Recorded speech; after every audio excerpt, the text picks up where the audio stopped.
Programa Sociedade Solidária, um fórum para o diálogo sobre os desafios do Brasil, uma iniciativa da LBV. Na edição de hoje nós falamos sobre inclusão digital. Afinal, no mundo em que vivemos, sem o acesso às novas tecnologias da comunicação, da informação, é impossível você exercer plenamente a sua cidadania. E falamos aqui sobre a inclusão digital, não só de pessoas, de indivíduos, mas também de comunidades, de organizações da sociedade civil que têm enfrentado uma série de desafios para conseguirem se atualizar num mundo que exige isso delas. Para falar conosco sobre este tema, nós recebemos o Dr. Cláudio Ramos. Ele é advogado, integra as comissões de Direito do Terceiro Setor e também de Ciência e Tecnologia da OAB São Paulo, a Ordem dos Advogados do Brasil, na sua secção de São Paulo, e vai compartilhar conosco a sua experiência, a sua vivência e seus estudos também nesse tema. Bom, primeiramente agradecemos em nome da LBV pelo doutor ter gentilmente aceito o nosso convite, estando aqui hoje. Seja sempre muito bem-vindo a essa casa. Olá, Daniel, cumprimentos a todos. Agradecemos o gentil convite, é uma alegria reencontrá-lo para falar sobre direito, sobre tecnologia da informação e terceiro setor. Obrigado mesmo pelo convite. Bom, para começar, eu queria que o senhor trouxesse então a sua visão como um advogado que milita aí nessas duas áreas. Como é que o senhor tem visto essa questão da inclusão digital no universo do terceiro setor? Para quem não sabe, quando a gente fala aqui sobre o terceiro setor, ele é formado por centenas de milhares de entidades sem fins econômicos, sem fins lucrativos. São hospitais, lares, escolas, enfim, um grupo bem diverso mesmo de organizações e que atuam voluntariamente em prol da melhoria social. Bom, Daniel, nós sabemos que o terceiro setor ele é composto pelas associações e fundações.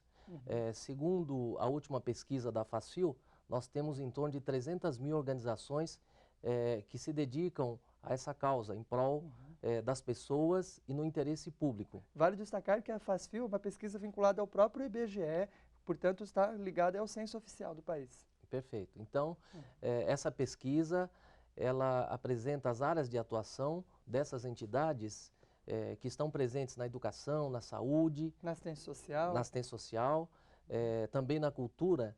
E nós temos um universo em torno de 2 milhões de trabalhadores, de colaboradores. E, portanto, quando você fala inclusão digital, poderíamos acrescentar a inclusão digital para o terceiro setor, portanto, para as associações e fundações, ela pressupõe 3 eixos. Na verdade, essa organização ela deve ter recursos de hardware, equipamentos, a parte tangível de tecnologia de informação. Nós temos também as pessoas, elas devem ter competências para o uso adequado dessa tecnologia. E também o terceiro eixo é a acessibilidade. Hoje nós sabemos que a internet ocupa um espaço fantástico, a questão da computação da nuvem, então nós estamos migrando de um modelo mais próximo a nós para o modelo da nuvem. Então é importante que você tenha, portanto, competências para utilizar essas ferramentas, tanto o software quanto o hardware, e acessibilidade, a questão da banda larga também. Quando o senhor fala da nuvem, quer dizer que os dados da entidade, por exemplo, eles não ficam hospedados num equipamento lá na sua própria sede. Eles ficam em algum servidor da internet, a gente coloca e acessa tudo online mesmo. O terceiro setor ainda ele tem uma certa resistência para esse encaminhamento à nuvem. Questões como segurança, sigilo das informações, desconhecimento até das ferramentas.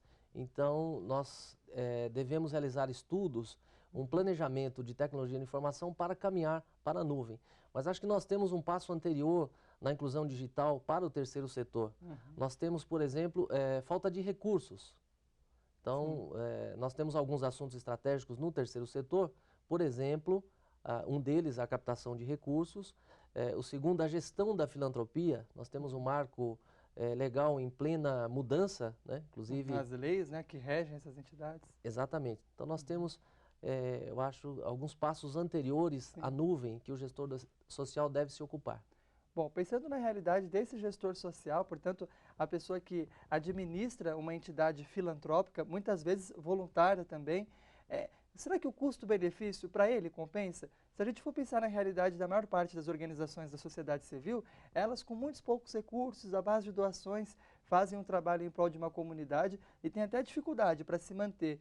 Diante disso, é possível para elas, é viável fazer os investimentos que são necessários para você conseguir hoje se adequar às novas tecnologias, tornar a organização toda informatizada? Como que o senhor vê isso?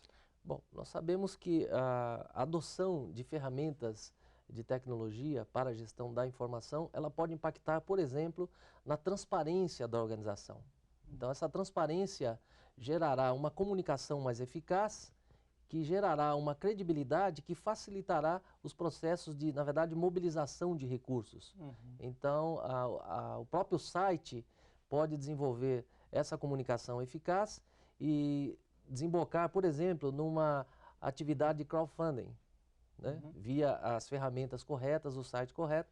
E a questão também da transparência. Você pode publicar os seus projetos, o seu balanço, o seu relatório de atividades e, com certeza, o próprio portal, ao invés de uma homepage simples, serviria como um portal onde todos os stakeholders, as pessoas interessadas naquela ação social, os parceiros, a comunidade, os investidores, poderiam acessar o que está em total sintonia com a diversificação das fontes de financiamento. Quer dizer, num primeiro momento pode ter um impacto para aquela entidade, ela conseguir se atualizar, mas depois com a transparência, com a comunicação melhor, isso acaba se pagando e valendo a pena, compensando para a organização adotar essas tecnologias. Entre elas, o senhor mencionava o crowdfunding. Como funciona esse processo, que é bastante novo e tem sido usado também por entidades para financiarem seus projetos?